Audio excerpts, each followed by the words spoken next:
Mm.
Bueno, vamos a comenzar entonces. Eh, Carla, por favor, si tú pudieras estar atenta a las personas que van entrando, te voy a hacer coanfitriona. Ok, Ahí hay unas personas que están en sala de espera. ya. Ahí las dejé entrar, admitir, admitir. Ahí, ya. Hola, Genial. buenas noches. Bueno, entonces vamos a partir con nuestra actividad de hoy. ¿Se escucha bien? Sí, Sí, perfecto.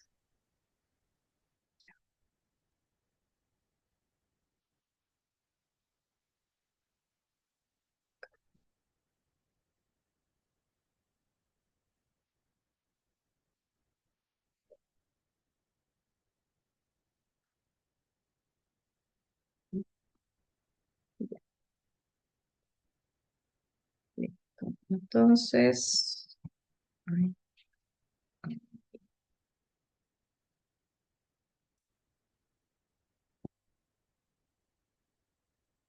ya. Ok, entonces vamos a partir con la actividad. Hoy día nos encontramos acá presencialmente con algunos colegas y con la profesora Mónica Ahumada. La profesora Mónica, primero le agradecemos, te agradecemos Mónica por muchas esta gracias. idea de las charlas. Para nosotros como colegio es muy interesante y muy importante poder entregar a nuestros socios y socias esta idea de conocer un poco más qué es lo que está pasando con China y cuáles son las implicancias no solo a nivel internacional, sino también a la profesión, ¿no? Cuáles son los cambios que podrían generarse, qué podría pasar con traducción y con interpretación en este nuevo escenario global. Les quería presentar a Mónica, muchos tal vez la conocen, ella es una destacada académica sinóloga, es dentro de los sinólogos una destacada académica a nivel mundial, no solo a nivel nacional. Ella es doctora en estudios internacionales, magíster en estudios internacionales de la Universidad de Santiago de Chile, es profesora de Historia y Geografía de la Universidad de Chile. Es académica del Departamento de Lingüística y Literatura de la Universidad de Santiago de Chile y además de la Universidad de las Américas y actualmente trabaja en las áreas de traducción y cursos generales, impartiendo asignaturas y seminarios y cursos sobre interculturalidad, culturas asiáticas, China, Japón y Corea en el siglo XXI y cruces interculturales. Ella es coinvestigadora de proyectos sobre rescate del patrimonio cultural, traducción de discursos de las presidencias de Chile, al inglés y a otras lenguas. Hemos también trabajado juntas muchas veces en estos proyectos que vinculan traducción e historia y también el rescate patrimonial. Es relatora del Instituto Confucio Santo Tomás, imparte charlas sobre diplomacia cultural, liderazgos chinos y Asia-Pacífico. Sus líneas de investigación particularmente son las relaciones entre China y Chile y la Guerra Fría también actual, global. Y el pintor, artista chileno en China, José Venturelli. Eh, Mónica ha participado en innumerables congresos internacionales en China y América Latina. Es miembro de la red de investigadores sino-latinoamericanos y el foro anual High Level CAS, miembro del Consortium of Countries and Area Studies, CCAS, BFSU y del World Sinology Center, BCLC. Es miembro además de Alada Chile y un gran reconocimiento que se le dio a la carrera de Mónica fue el premio Medalla Conmemorativa de los 50 años de relaciones diplomáticas y de amistad Chile y China del Ministerio de Relaciones Exteriores y también que no salía en en la Hijita, muchas biodata. cosas. Sí. No salía en la biodata la medalla que se le dio del Instituto Confucio de Santo Tomás, que fue la primera mujer que tuvo esta eh, medalla, ¿no? Este premio. Entonces, Mónica, la idea es que tú nos converses un poquito, nos cuentes sobre los temas a tratar hoy y después vamos a tener una conversación.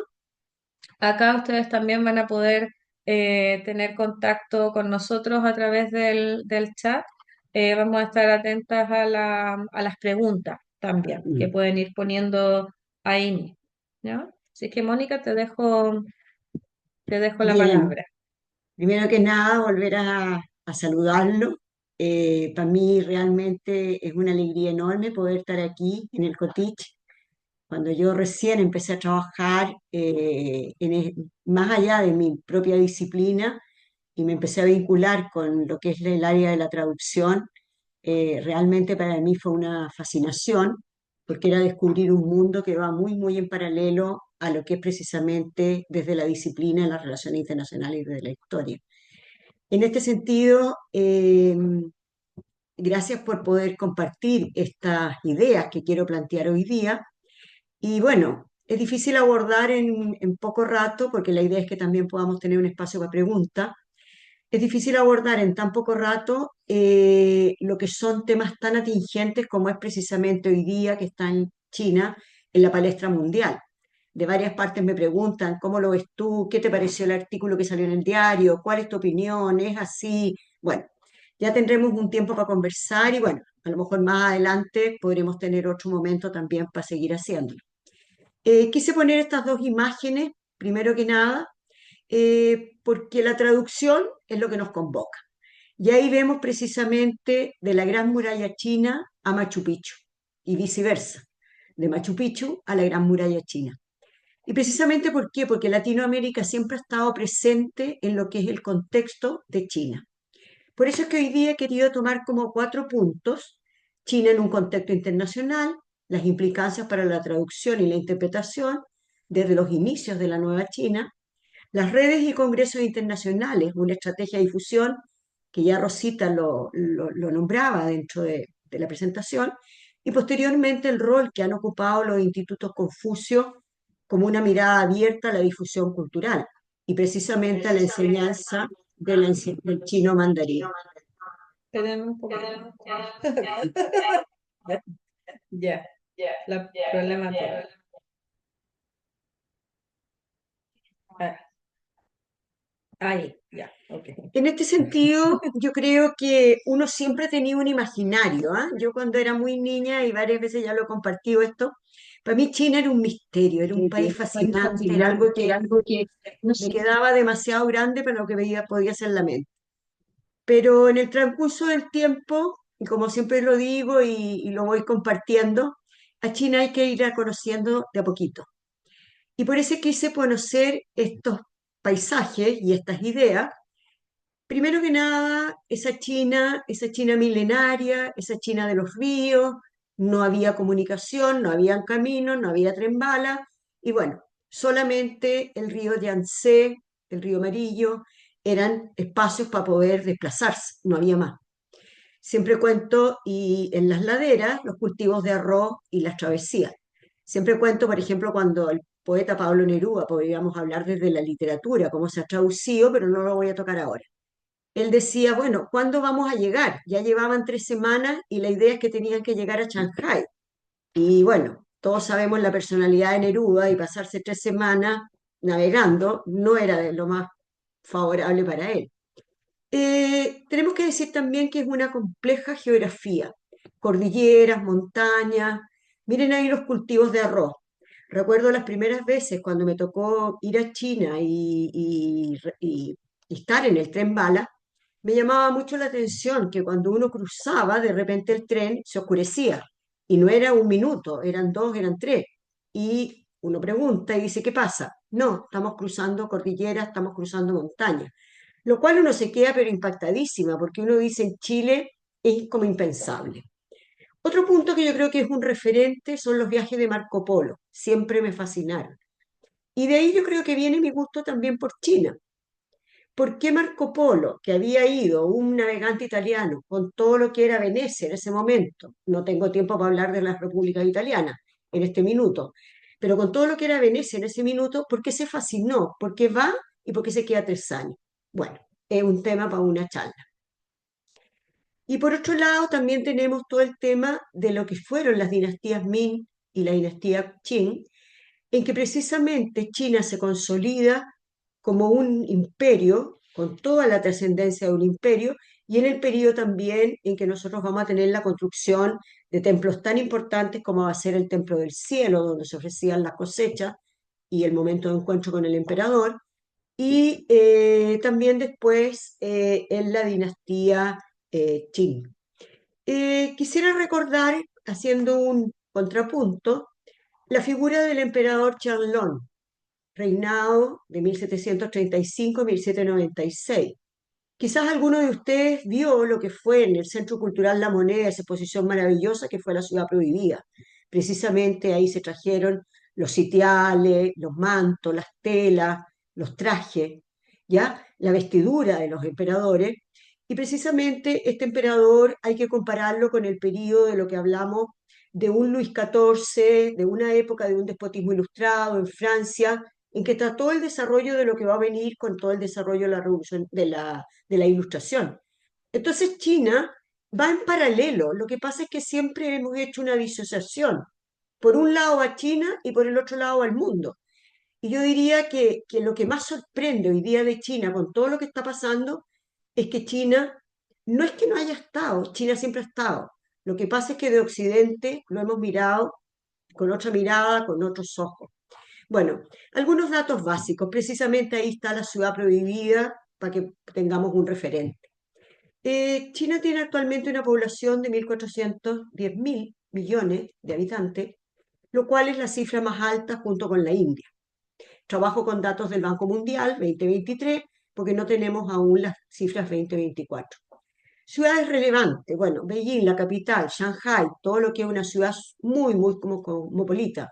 Tianjin, una ciudad que me encantó cuando la visité, porque Tianjin es puerto, pero también fue parte de lo que son las zonas económicas especiales. Nankín, bueno, todos sabemos de la tragedia de Nankín, y por otro lado Hong Kong, que ya lo toco más adelante, en que nos hace recordar todo lo que fue la presencia inglesa en esta ciudad.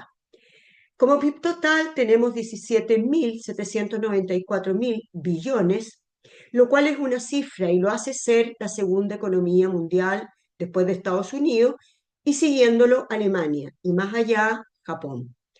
En cuanto al PIB mundial, el PIB per cápita, aquí hay algo que es interesante saber de China y que algunos no lo entienden. China se define como una potencia emergente. Entonces viene la pregunta, ¿pero por qué una potencia emergente si es la segunda economía mundial? Y porque efectivamente, si nosotros dividimos el PIB total por el número de habitantes, vamos a tener un ingreso medio en China que es menor al que tenemos en Chile, que es sobre los 16.000 dólares per cápita.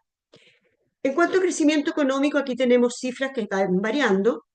5,3, China estos últimos años ha estado con un 5, es verdad que en tiempo de pandemia bajó, pero durante todo el periodo de los años 90, 2000, 2010, China creció básicamente a dos dígitos, lo cual fue algo sorprendente a nivel mundial, dado que la mayor parte de su producción era manufactura.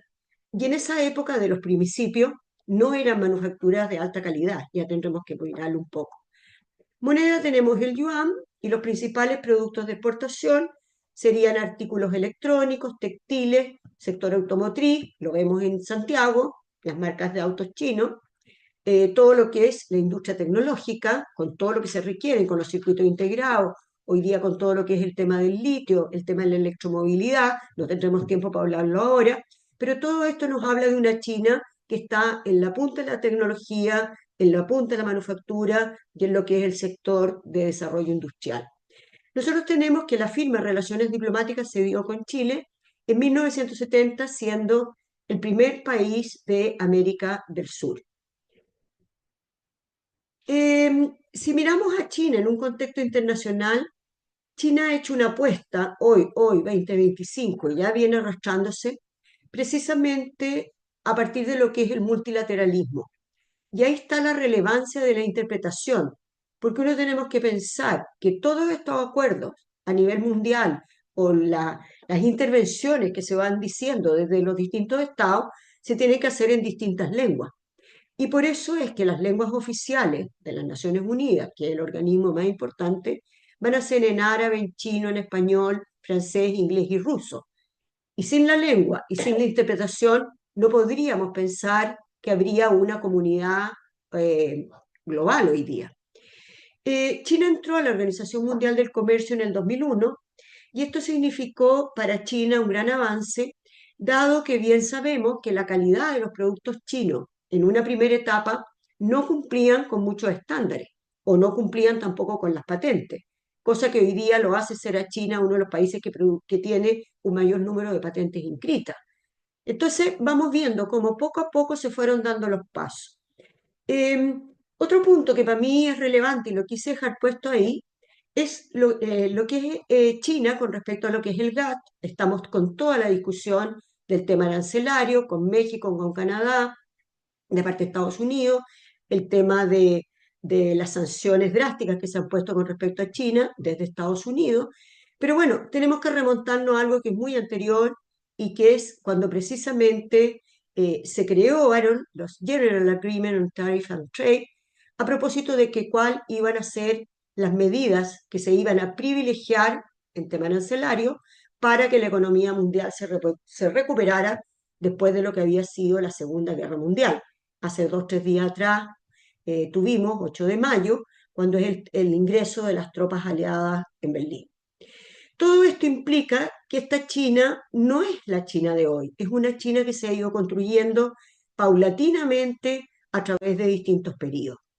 Por otro lado, tenemos también todo lo que es el tema del Fondo Monetario Internacional y precisamente para lo que es un fondo de inversiones, pero China, a raíz de lo que ha sido el desarrollo y su inserción internacional, a partir del 2014 creó lo que se llama el Banco Asiático de Inversiones e Infraestructura. Esto es muy, muy relevante y yo diría que poco difundido, poco conocido. ¿Por qué este Banco Asiático? Porque si nosotros miramos cómo se maneja el comercio a nivel mundial, está bajo el patrón dólar.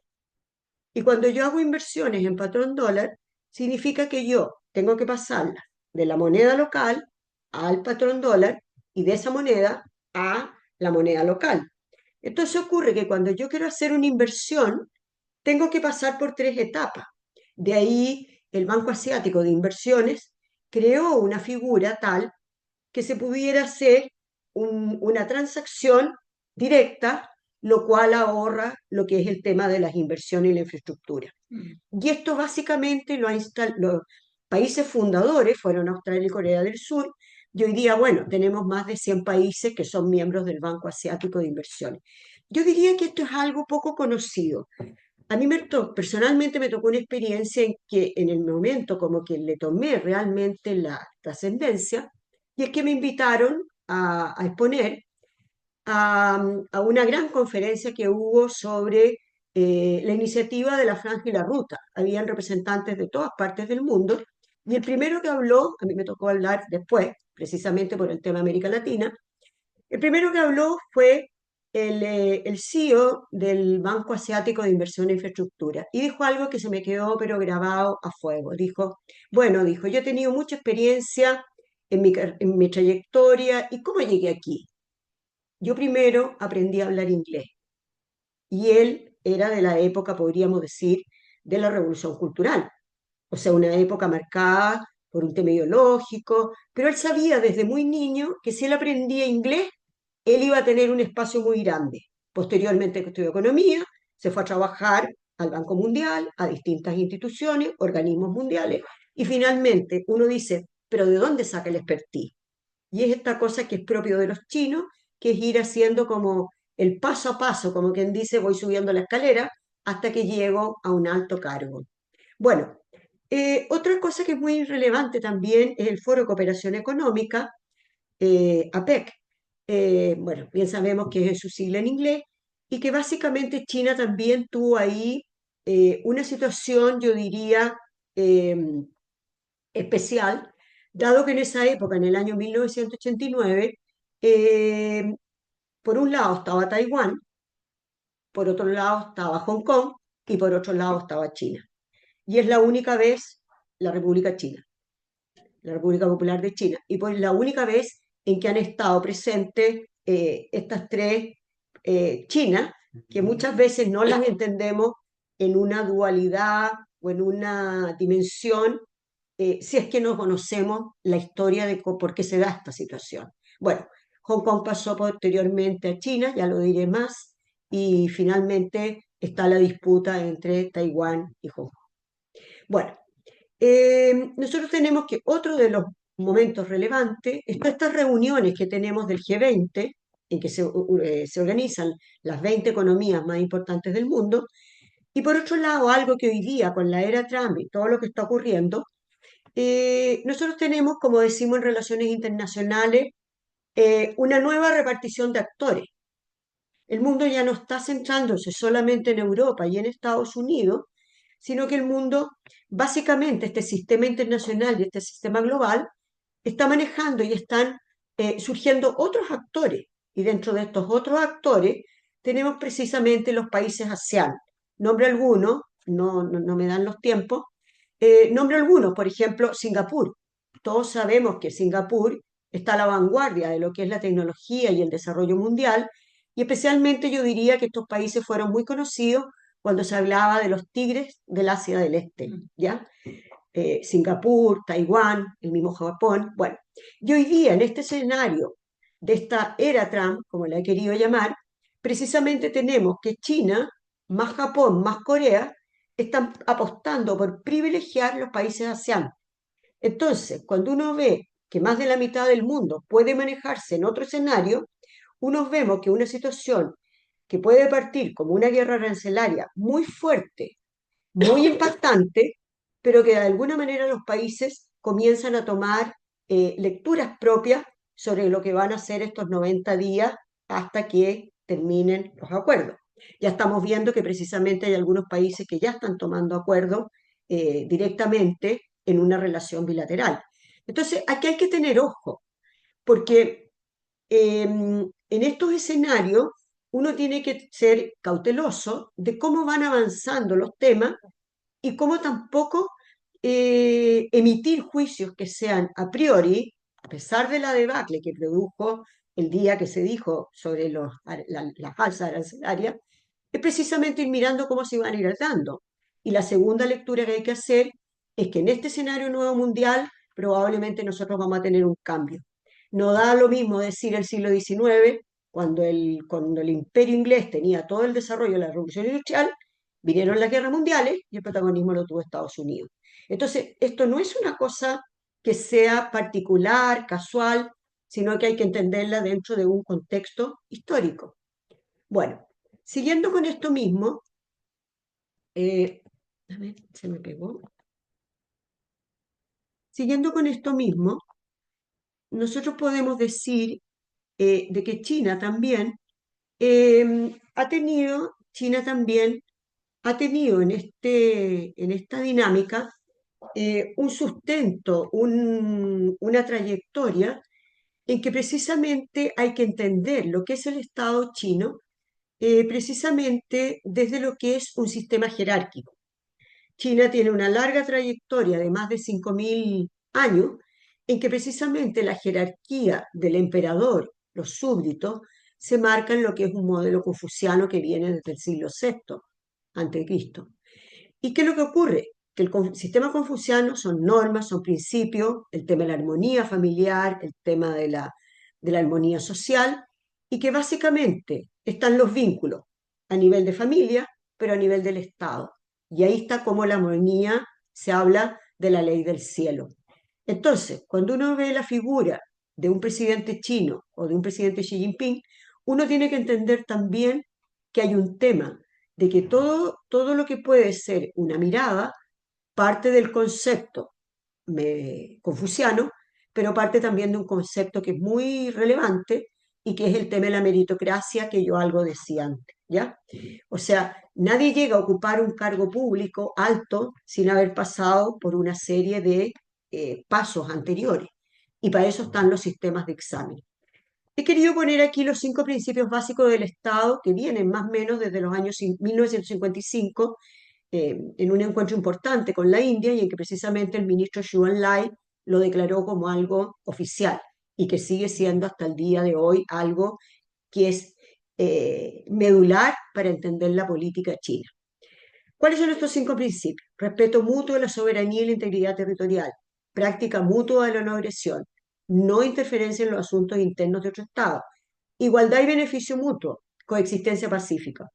Si uno mira, por ejemplo, eh, lo que son zonas como el Tíbet que están debatidos, nosotros tenemos que ahí está esto de la convergencia mutua en el sentido del respeto a la intervención bajo ciertas características. Bueno, ¿qué busca China hoy día? Busca precisamente estar dentro de lo que es una gobernanza global y por otro lado, participando en todos los organismos, adoptando una política del multilateralismo, y por otro lado también se habla mucho, y esto va mucho en la línea confuciana, de una comunidad de destino compartido para la humanidad, ¿ya?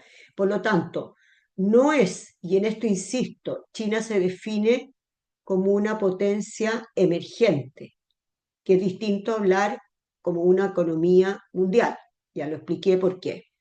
Bueno, todo esto de alguna manera nos invita también a pensar en lo que son solamente nombrar conflictos hoy día muy presentes y en los cuales de alguna manera todos los países están siendo afectados. Tenemos la guerra de Ucrania, el conflicto israelita y la Franja de Gaza, el enfrentamiento nuclear de la India, todo el tema de la guerra tecnológica, primero la podríamos llamar, se llamó una guerra comercial cuando fue el tema de Huawei, pero mal que mal nos damos cuenta, no es una guerra comercial, es una guerra tecnológica. Porque bien sabemos que para que haya todo el desarrollo que va a haber con la inteligencia artificial, y que ya lo estamos viendo, necesitamos necesariamente niveles de fibra óptica y 5G, porque si no, no funciona. O sea, no sabemos nada con tener una alta tecnología si no tenemos un Internet adecuado. Es como que le ponemos un carro con caballo.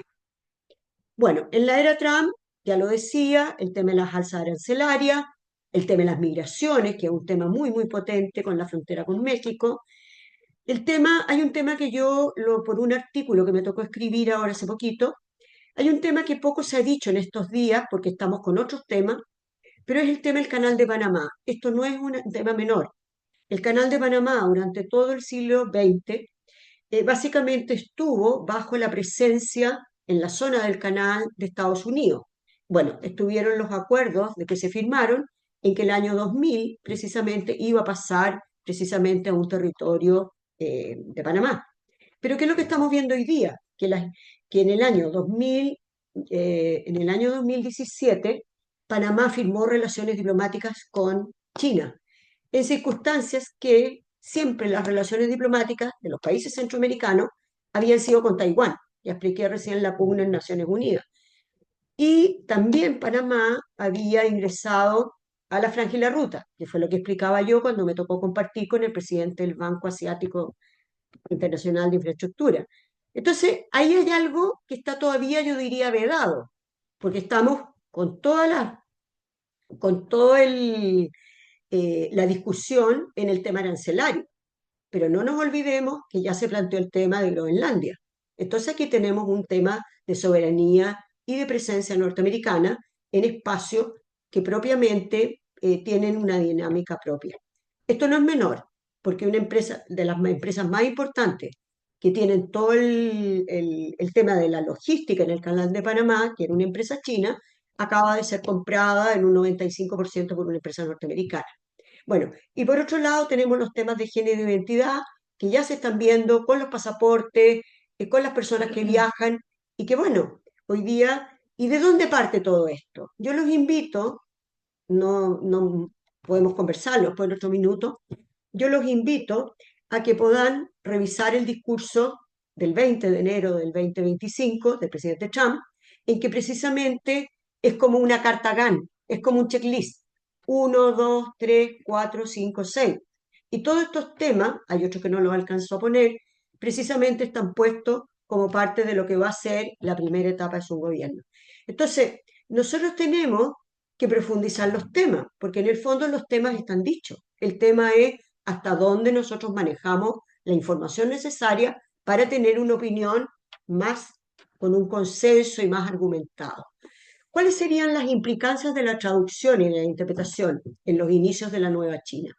Bien, yo diría, y esto a mí me costó mucho como realmente como entenderlo a lo largo de los años, hasta dónde China en los años 50 estaban comprometidos con el inglés, con el español, que había que aprenderlo, o de dónde viene. Bueno, yo diría que China muy tempranamente trató de mostrarse como el otro, o sea, diferenciarse de lo que era la Unión Soviética, en un tema de una diplomacia cultural, en una guerra fría global.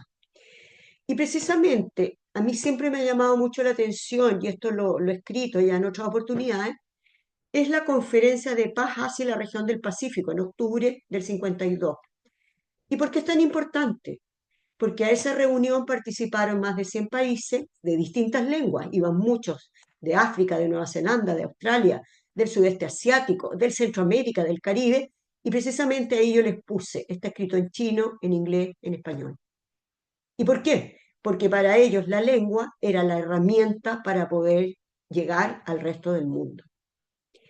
En ese sentido tenemos el Congreso de Bandung, que se reunieron 29 países asiáticos y africanos que se acababan de independizar, y precisamente se reunieron en la ciudad de Indonesia. ¿Qué importancia tiene esto? Que precisamente yo diría, cuando uno piensa, y mucho se discute hoy día a nivel internacional, a veces yo digo con poca información, esto de que China tiene contactos directos con África, con países del tercer mundo, esto no es algo nuevo, esto es algo que estaba en los 50. Lo que pasa es que, insisto, China, para poderse dar un espacio, necesariamente tuvieron que pasar muchos años y muchos hitos que tuvo que ir dando a nivel mundial hasta finalmente poder mostrarse en la forma en que nosotros lo estamos viendo hoy día. Por lo tanto, no es algo nuevo. Diríamos la presencia de Hong Kong, la colonia inglesa que estuvo hasta 1997 y que pasó a ser posteriormente un punto de enclave, y desde ahí es donde siempre uno lee me encantaría poder tener tiempo como para conversar de las novelas o de distintos, por ejemplo, Los Cines Salvajes, que a lo mejor alguno lo ha leído de ustedes, o Las Hermanas Son, ¿ya? En que básicamente todos ellos sabían perfectamente que para poder entender a Occidente y entender Estados Unidos, Europa y otros países y entender lo mismo que pasaba en China, había que conocer el inglés. Y eso es algo que es básico para entenderlo. Bueno, en esa línea, nosotros tenemos, en esa línea, nosotros tenemos que precisamente en esta área de la traducción, eh, nosotros tenemos en el área de la traducción, ahí, es que precisamente la difusión del inglés parte un poco antes. ¿De cuándo parte? Parte con la Guerra del Opio, cuando se ocuparon localidades de Fuzhou, una ciudad preciosa a orillas del Min, ahí tienen la foto, realmente es emocionante caminar por esas calles, ¿ah? Con Rosita hemos estado ahí, realmente tenemos unas fotos maravillosas. Y por otro lado, sacarnos la foto en el pórtico chino, ese, que no es cualquier pórtico, no es como el que está aquí en Meix, y que precisamente está en Fuzhou. Yo creo que es muy relevante el tema de cómo la cultura china pasa por los pórticos.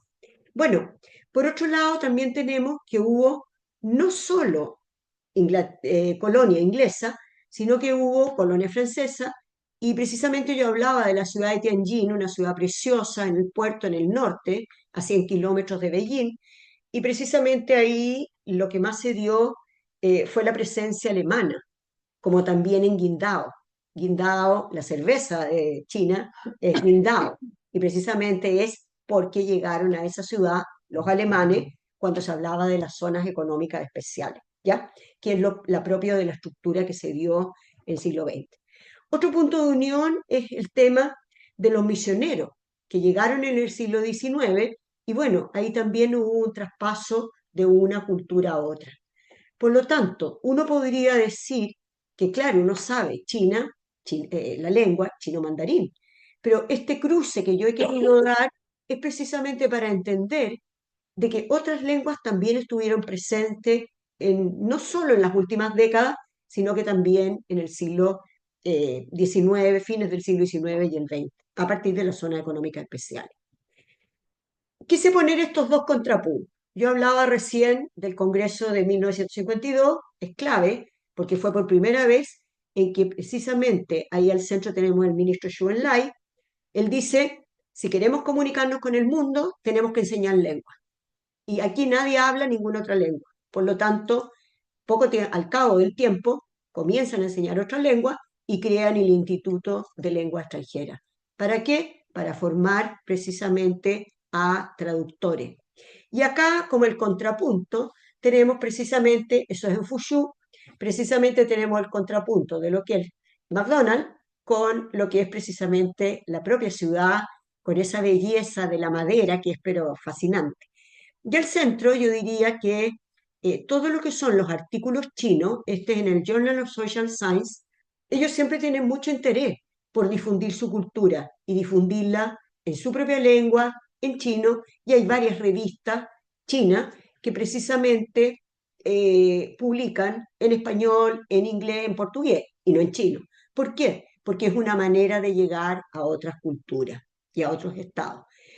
Un tercer punto que quise poner es el de las redes a través de los congresos internacionales, que ya la Rosita lo decía, y que precisamente a través de estas redes uno puede ir entrando y profundizando más en lo que es la realidad de China, en cuáles son los temas que a ellos les importan y qué es lo que a uno les llama la atención. Recuerdo perfectamente la primera vez que yo visité China, que fue el 2013, la pregunta que se hacían, ¿cómo China ha sacado a millones de personas de la pobreza? Si uno mira lo que son los datos de los años 60, 61, 62, hay pocos datos estadísticos, pero si en algún minuto lo pude levantar, la dieta calórica era de 1.300 calorías, o sea, estamos hablando de un té, una media taza de arroz. Y si uno mira hoy día, la población china consume una gran variedad de productos a partir de la modernización y a partir de lo que son todo lo que son el consumo de fruta, de vino, si pensamos en el caso de Chile, de la cereza, Y todos estos productos que para ellos son muy atractivos, no son productos que los consume una élite, son productos que está consumiendo una clase media china. Entonces, por eso, para nosotros como chilenos, también tenemos que pensar, bueno, ¿qué es lo que está pasando en China y cómo tenemos que ver a China en esa mirada? Por otro lado, la pregunta que se hacían siempre es sobre los procesos de urbanización. 200 millones de personas fueron trasladadas prácticamente en 30 años a vivir a las ciudades, 200 millones de personas. Cuando yo por formación profesional, 200 millones de personas, estamos hablando trasladar en Latinoamérica todo Brasil, o sea, es una locura. Las proporciones en China siempre son como que a uno eh, le quedan cortas siempre. Bueno, y por otro lado, otra pregunta que siempre se hacían era, ¿qué pasa? ¿Cómo hicieron ustedes para trasladar a las personas desde los sectores campesinos al campo? Bien sabemos que en Latinoamérica la migración rural-urbana es uno de los fenómenos más importantes para el déficit habitacional que tenemos hoy día en Chile, en Perú y en Argentina y en todos los países, ¿ya? Pero en el caso de ellos no, porque hay una planificación urbana sobre cómo se van trasladando. Bueno, diría que a través de estas redes nosotros tenemos una red que es muy importante y que auspicia todos estos congresos es el Chinese Academy of Social Science, ¿ya? Y que básicamente es la estructura básica de donde se van tomando las grandes líneas. Y junto a esto tenemos el ILAS, que corresponde al International Latin American Science, ¿ya? ¿Y qué significa esto? Que en el fondo China está preocupada permanentemente de cómo abrir espacios de interculturalidad. Y qué mejor con América Latina, que realmente pasa a ser como un contrapunto, y lo vemos hoy día, no tengo tiempo para hablarlo, pero el primer socio comercial es Brasil, es Chile, y si sacáramos la cuenta, bueno, porque estos vínculos se fueron construyendo primero a partir de lo que son la venta de commodity, pero por otro lado también hoy día, podríamos decir en el caso de Santiago, electromovilidad, transporte público, miremos hoy día el transporte público, los buses, todo eso es con electromovilidad hoy día, y todo eso es parte de los convenios que se van dando. Bueno, precisamente también, muy breve, quisiera hacer como nuevamente referencia a lo que es el tema, que a través de esto también había un fomento muy grande a lo que es CELAC. Acaba de ser el encuentro CELAC de 33 países y en los cuales China le hace un llamado a América Latina sobre cuáles son los puntos en común en que podemos trabajar en forma conjunta. Y esto implica también, a nivel económico, a nivel, eh, a nivel cultural, a nivel de los sectores empresariales, gremiales, en que básicamente se van buscando espacios para poder generar redes que van por distintos caminos. Precisamente esto implica de que una vez más el cruce intercultural pasa por estudiar la lengua, pasa por estudiar el inglés y en China normalmente ocurre, y eso nos consta, de que estudian una carrera primero, lo decía, inglés, y estudian después otra carrera. ¿Por qué? Porque en el fondo es la única manera para poder comunicarse. Y no es que se estudian en paralelo. Primero me concentro en una, porque significa que me voy a ir a España a estudiar. Es muy frecuente encontrar profesoras chinas que hablan el español como española. Eso es muy frecuente.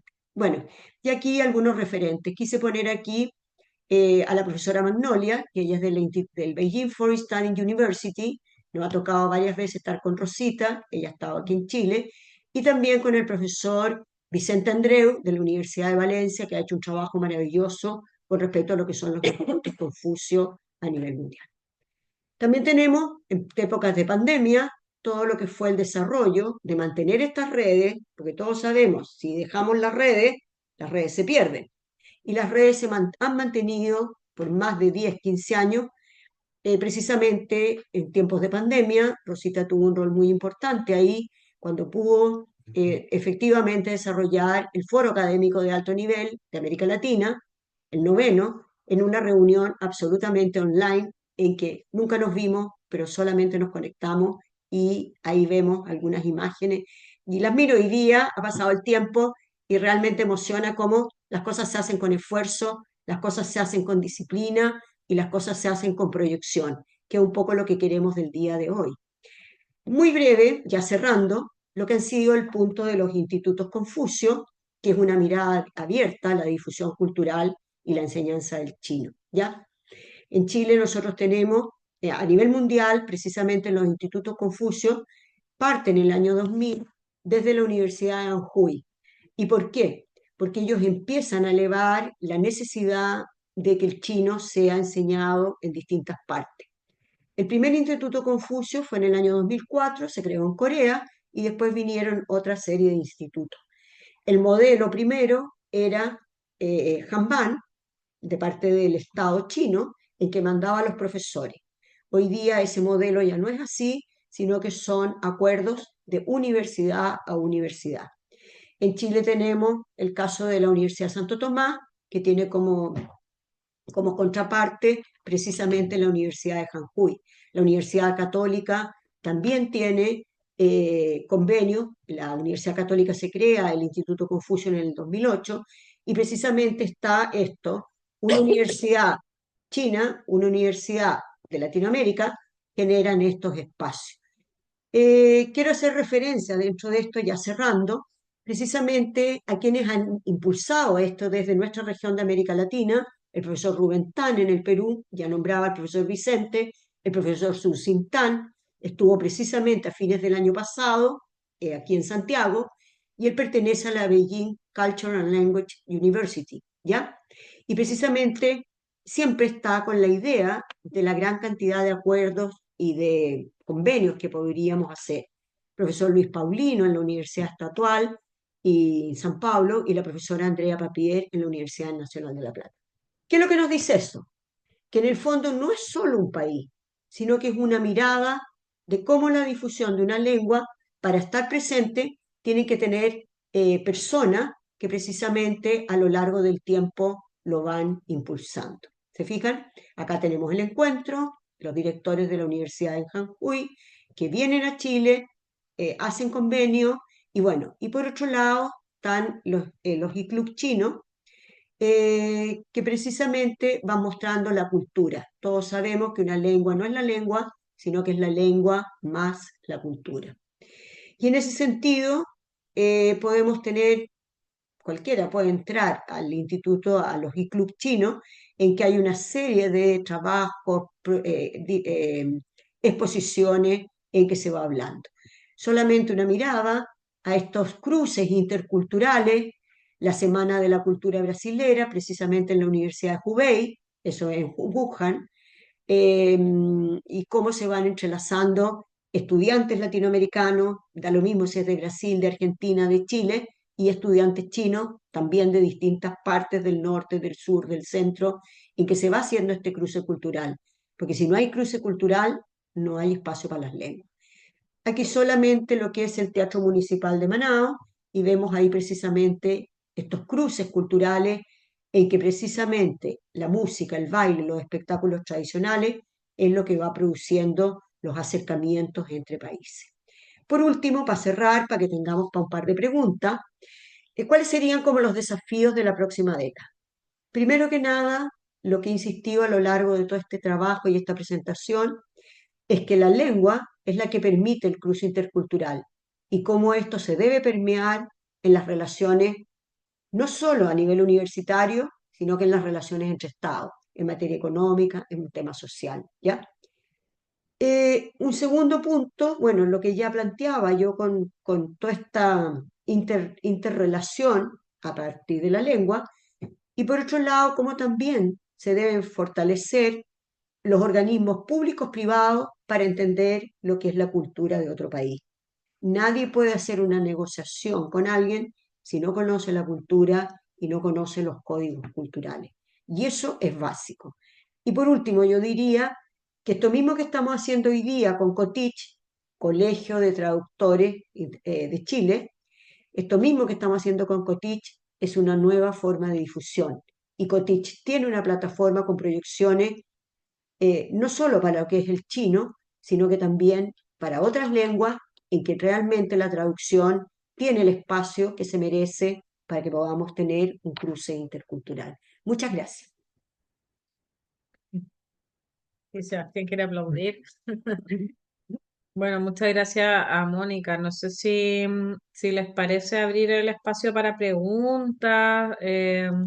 No quiero acaparar a Mónica con preguntas, pero un aplauso. Aquí hay aplauso, aplauso, un dedito arriba. Muchas gracias. Eh, no sé si alguien tiene alguna pregunta particular para que la veamos en el chat.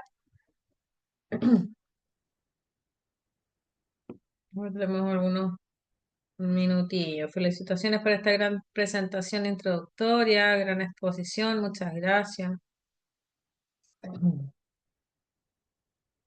Sí. Ahí. Muchas gracias, Mónica, Andrea Gallardo, nuestra colega también. Ahí. Eh, no sé si alguien tiene una pregunta. Acá está Irene, Sebastián, si quisieran hacer preguntas también o Ujú, comentarios. La idea es que conversemos sobre lo ujú. que Que pudimos podamos aprender. conversar. Yo creo que la idea, yo puse ideas generales, pero yo creo que, claro, hay muchas cosas que a uno le empiezan a dar vuelta y a querer profundizar. Irene, Mm, Estaba pensando que, por lo que yo sé de China, yo creo que la gran transformación del tiempo moderno se produce con, eh, ¿cómo se llama este? El el que líder, fue, Deng Xiaoping, sí, como precisamente. que él fue el impulsor de la modernidad de China, ¿no? Y de la introducción al mundo occidental, porque antes China era un poco más metida en lo suyo. Ujú. Efectivamente, o sea, la gran transformación de China se produce a partir de 1938, cuando precisamente Deng Xiaoping había muerto ya un año y medio más, se reestructura y Deng Xiaoping surge como el gran líder. De hecho, hoy día nosotros estamos hablando de una nueva modernización china, porque esa modernización china apuntó básicamente a desarrollar cuatro áreas de lo que era la economía y la producción del país. Y la modernización china hoy día, como se entiende, la nueva modernización es precisamente esta clase media con poder adquisitivo, cómo va dando nuevas lecturas a la vida en China y que es totalmente distinto a lo que había sido la realidad de sus padres o de sus abuelos, ¿ya? Y en ese sentido yo creo que el aporte que hace es fundamental. Pero aquí uno ve también como un continuo de cómo cada uno va tomando como una posta para lo que ha llegado hoy día a desarrollar China como potencia mundial. Mm. No sé si tenemos alguna una pregunta. Sí, claro, sí, puedes abrir los micrófonos, no hay problema. No están involuntariamente cerrados. Sí, adelante. Sí, Tenemos un ¿Puedo espacio un ratito preguntar, todavía para preguntas. puedo preguntar algo? sí, claro. Sí, ¿Se escucha? sí, Sí, Sí, ¿se perfecto. escucha? sí. Sí, Sí, Leida. hola. Era para Hola. saber las proyecciones que hay en el ámbito de la traducción de los idiomas entre Chile y China. Sí, ahí, claro, esa era la idea de la conversación. Gracias por la apertura, ¿no?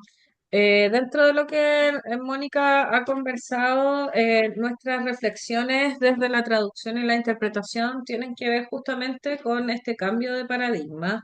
Porque ¿qué pasa Ujú. cuando, y esa es la pregunta que yo le hago constantemente a la Mónica, ¿qué pasa si nosotros tenemos esta idea de una lengua que es transversal como el inglés, que pierde protagonismo frente al chino y dentro de la profesión, países como el nuestro en América Latina, pese a que hay una gran influencia ya de la comunidad china, no tenemos capacidad como para poder hacer interpretación y traducción. Hay en el caso de nuestro país una sola universidad que tuvo un intento fallido de traducción chino-español y que trataron de alguna manera de imitar un programa al inglés. Entonces, no existían evidentemente las competencias para poder llegar al nivel de chino. que también es un conflicto con otras carreras que tienen lenguas asiáticas, cómo llegar a los niveles de exigencia que requieren la profesión a nivel laboral, con estudiantes sumamente estresadas por un aprendizaje muy rápido para poder llegar a los niveles internacionales de exposición a la lengua. Mm. Entonces, ¿qué pasa con nosotros como traductores e intérpretes? ¿Cómo lo ves tú? ¿Qué crees Mm. que va a pasar con el inglés?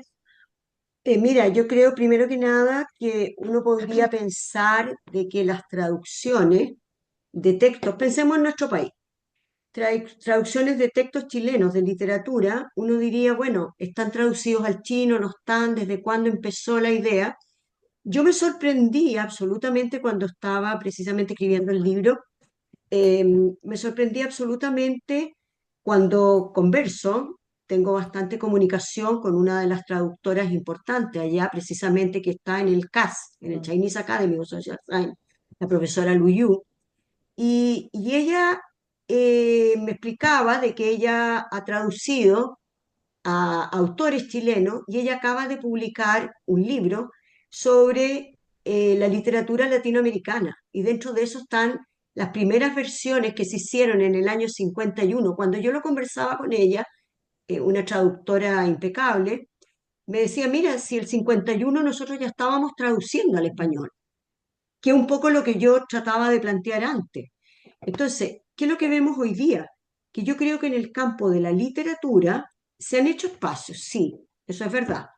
Un segundo punto que para mí es clave en esto de la lengua es cuando se hizo el Tratado de Libre Comercio, no alcanzo a hablar en rigor del detalle, pero cuando se hizo el Tratado de Libre Comercio, uno de los problemas principales que se planteó el 2005 es que no habían aquí en Chile traductores. Mm. ¿Quién se hacía cargo? Y precisamente en esa época me tocó conocer a Andreas Pierotich, hoy día precisamente está él en China, y Andreas estaba estudiando Derecho en la universidad, pero él había vivido con sus padres y había aprendido el chino como nativo. Entonces, obviamente que él llegó a apoyar al equipo que estaba, porque en ese momento se trabajaba con tres lenguas, el chino, el inglés y el español. Hoy día ya no. ¿Me entiendes? Entonces yo creo que aquí ha habido una intencionalidad larga de poder avanzar en este tema. Pero como dice la Rosita, nosotros somos un país de 18.700.000 habitantes, entonces es como mucho menos que lo que es la ciudad de Beijing.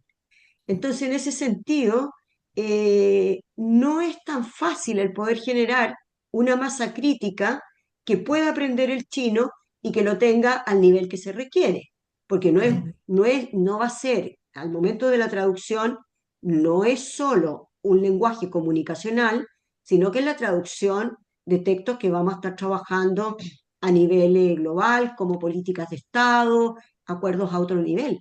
Entonces yo veo que aquí tenemos un espacio en que hay instancia, hay interés, pero yo creo que aquí estamos como en la Edad Media con feudos por todos lados. Mm. Y cuando trabajamos a ese nivel, no hacemos sinergia. Mm. Y eso es lo que a mí me preocupa. En nuestro país nosotros no hacemos sinergia. Y eso lo Mm. veo en las distintas universidades. Mm. Entonces, ¿cómo no privilegiar? O sea, si en el sector automotriz o en otros sectores se trabaja con cadenas de valor en que yo me hago cargo de cada parte, ¿cómo no hacernos cargo de una especialización en lo que es este tema? Mm. Y por último, para cerrar lo que me estabas preguntando, quién fue pionero en esto, fue precisamente el ministro de la época, Sergio Vitar, 2004, el año antes a la firma del TLC, al inicio, en que precisamente como ministro de Educación dijo, bueno, aquí hay que enseñar el chino. Y por supuesto que todos lo encontraron loco. Me tocó hacerle una entrevista por otro tema el año pasado y lo volvimos a conversar. Yo lo había entrevistado hace unos 10 años atrás. Y le dije, ¿cómo lo ve usted ahora? Que han pasado más de 10 años. Yo creo que estaba en lo correcto, me dijo. Ahora, uno piensa que podríamos haber avanzado más. Mm. Y hoy día está dentro del inglés abre puertas. Dentro de lo que hemos podido investigar también con Mónica en relación a este tema, antes de dar un poquito espacio hay dos preguntas.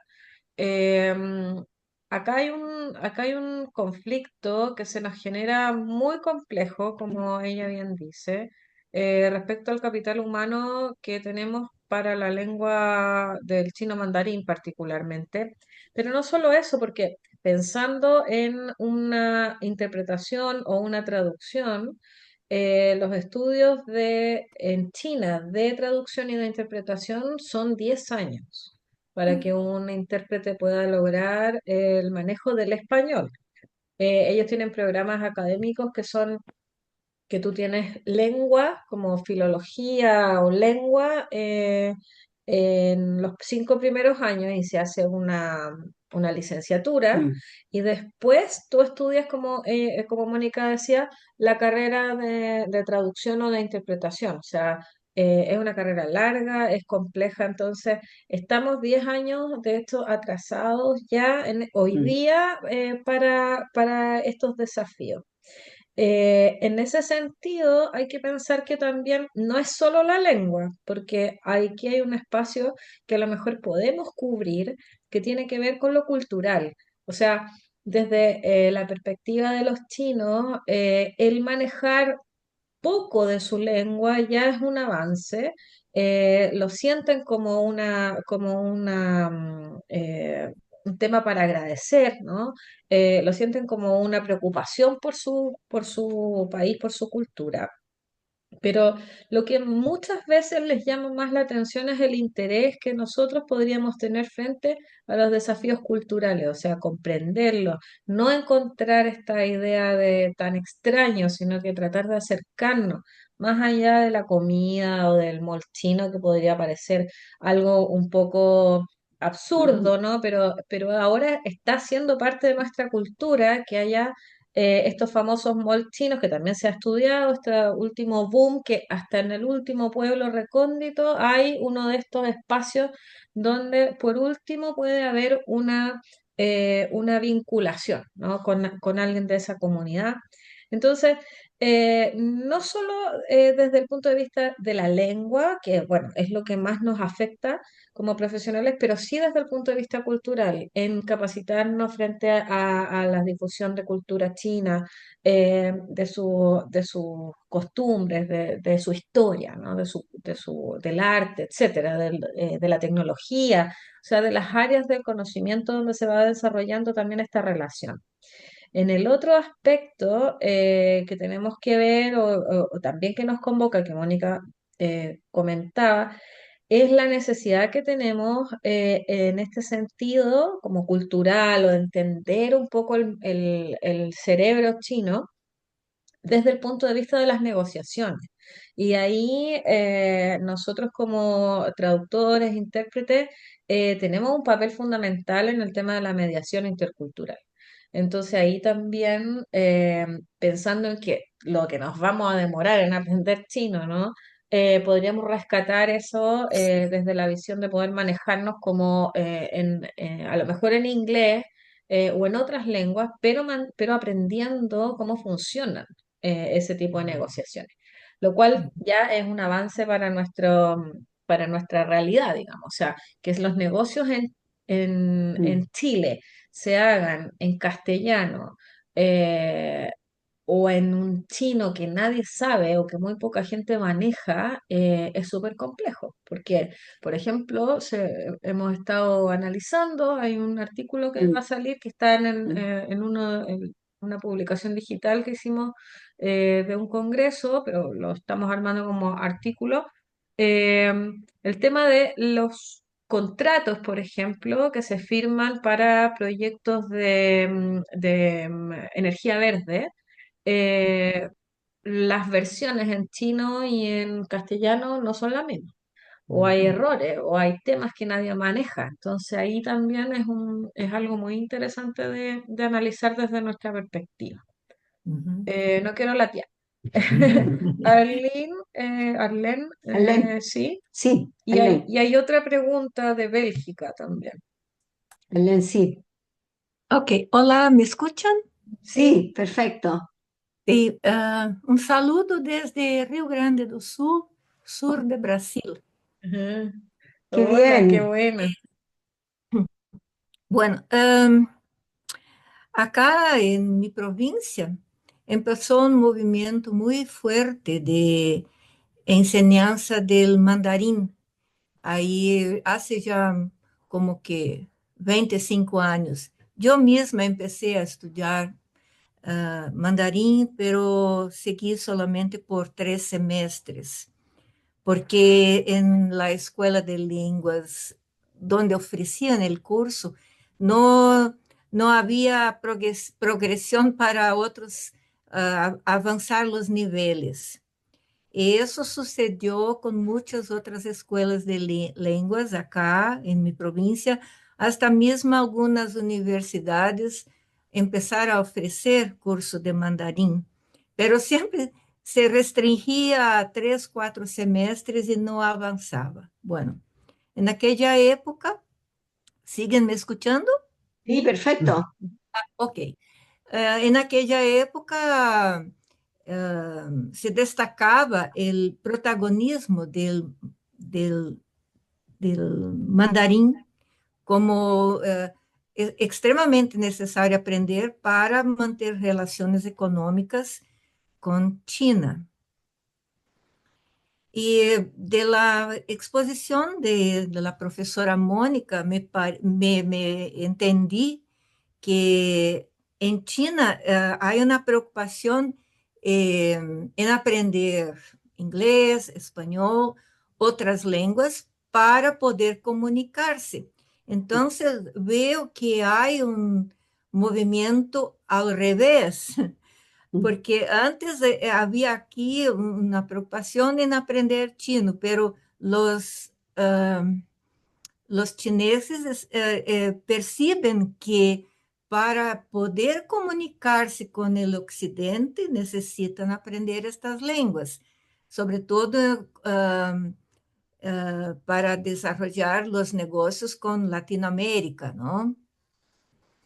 Entonces, profesora Mónica me pregunta, ¿cree usted que habrá un cambio de par de lenguas en la actividad de interpretación que dejará de ser chino-español y va a ser, por ejemplo, inglés-español? Que, por ejemplo, cuando llega una misión comercial para reuniones acá en América Latina, van a traer junto un intérprete de inglés y toda la conversación será en inglés y español. No, mira, No, Arlene, fíjate que eso es algo bien sorprendente lo hemos vivido, y de hecho ya, sí. lo hemos vivido varias veces, porque uno cuando tiene la lógica desde la mirada, desde Latinoamérica, uno siempre lo piensa en función de la lengua inglesa. Pero a nosotros nos ha tocado, y personalmente me ha tocado muchas veces verlo, profesores que no te hablan prácticamente tanto inglés, pero sí te hablan el español. Y no es un caso dos, sino que ellos dicen de que ellos para entender América Latina tienen que aprender el español. Entonces uno le dice, pero, ¿y no es más importante que aprender? No, no, no, no necesitamos aprender inglés desde esa perspectiva. Lo que necesitamos es Sí, tener la fluidez del español. Y a mí, por ejemplo, lo ha hablado la misma profesora que yo mostraba aquí, que es de Beijing Foreign Studies University. En esa universidad, como así como un dato anecdótico, se enseñan 101 lenguas. Y como un dato anecdótico, me tocó una vez poner y miro cuántas lenguas estaban traduciendo y yo no podía creer, porque estaban en árabe, en una serie de lenguas. Entonces, tú te das cuenta que para ellos, 100 para lenguas, poder eran funcionar, 100, ciento para y poder tantas lenguas. funcionar, ellos parten de la base de que tienen que funcionar con muchas lenguas.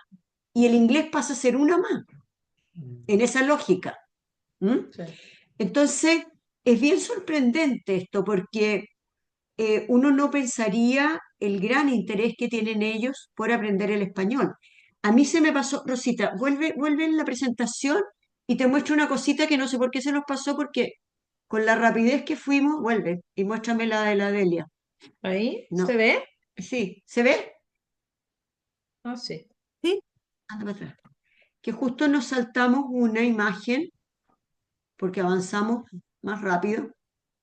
Es- Ahí, a ver, ahí, esta. esta, ¿la estás viendo? Sí, sí, sí, Ya. se ve. Y ella es precisamente la persona china que aprendió el español en España, y en España ella la premiaron, la premió todo lo que es el Centro Cervantes. ¿Y por qué? Porque ella siempre decía que para que hubiera intercambio, ella debe tener alrededor de unos 90 y tantos años más, y ella entonces fue la primera, junto con Delia Barahona, que la vemos ahí, que ella fue la primera mujer en enseñar el español en forma conjunta. Y ella era la mujer de José Venturelli. Esa foto que yo les estoy mostrando abajo es precisamente los jardines donde aprendían la lengua los hijos de diplomáticos, porque vuelvo a lo que planteé antes, de que el premier Zhou Enlai tenía muy claro de que si querían hacer vínculos con América Latina, con otros países culturales, económicos o de distinta índole, lo primero era enseñar una lengua. Y esa foto es una foto súper emblemática porque es una foto tomada en el año 54, 55. Sí.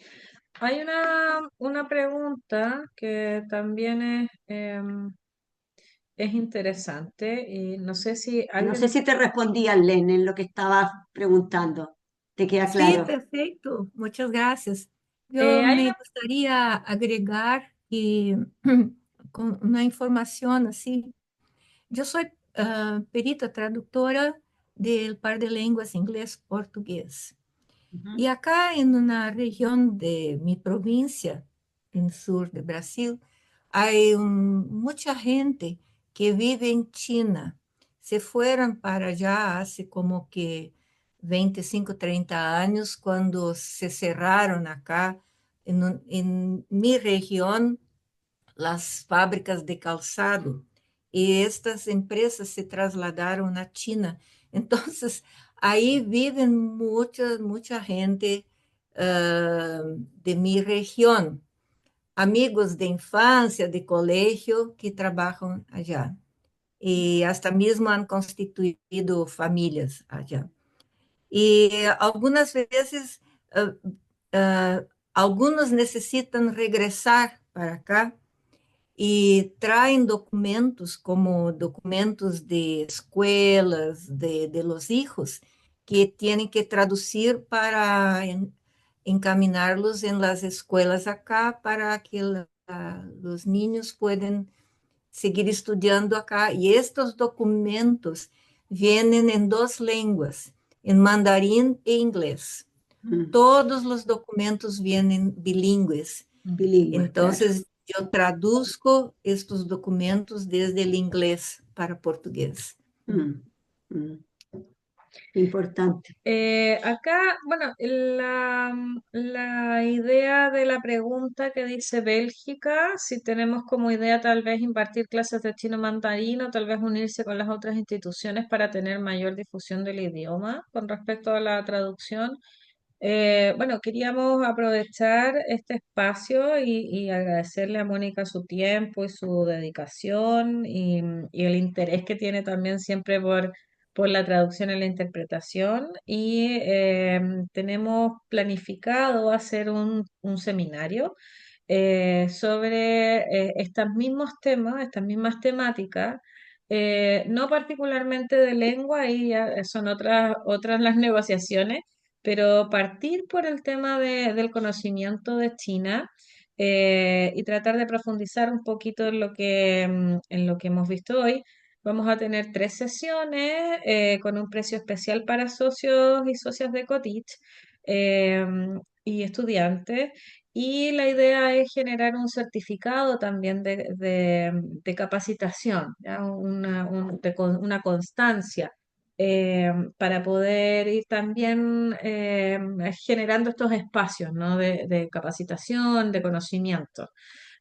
Así es que las fechas ya las tenemos, igual acá, no sé, en junio, Mónica, Sí, siempre son, miércoles.